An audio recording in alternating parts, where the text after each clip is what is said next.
CPIM സംസ്ഥാന സെക്രട്ടറിയും PB അംഗവുമായിരുന്ന Kodiyeri ബാലകൃഷ്ണന് മൂന്നാം ചരമവാർഷിക ദിനത്തിൽ നാടിന്റെ സ്മരണാഞ്ജലി. പയ്യാമ്പലത്തെ സ്മൃതി കുടീരത്തിൽ CPIM നേതാക്കളും പ്രവർത്തകരും പുഷ്പാർച്ചന നടത്തി. വൈകുന്നേരം തലശ്ശേരിയിൽ നടക്കുന്ന അനുസ്മരണ റാലിയും പൊതുസമ്മേളനവും പോളിറ്റ് ബ്യൂറോ അംഗം പിണറായി വിജയൻ ഉദ്ഘാടനം ചെയ്തു.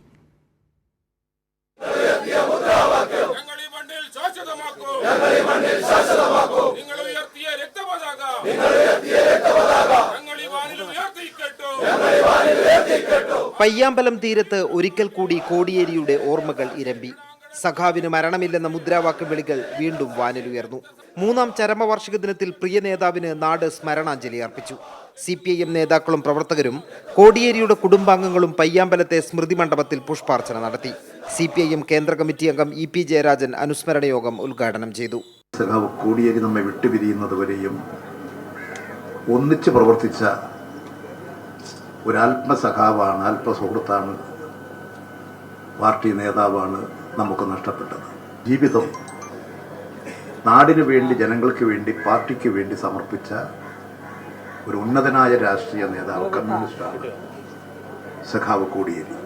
മുതിർന്ന നേതാവ് AK ബാലൻ കോടിയേരിയെ അനുസ്മരിച്ചു.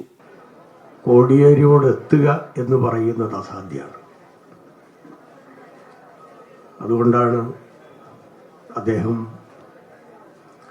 വളരെ ചെറിയ പ്രായത്തിൽ തന്നെ ഇന്ത്യ രാജ്യത്തിലെ തൊഴിലാളി വർഗത്തിൻ്റെ പ്രിയപ്പെട്ട നേതാവായി മാറിയത്.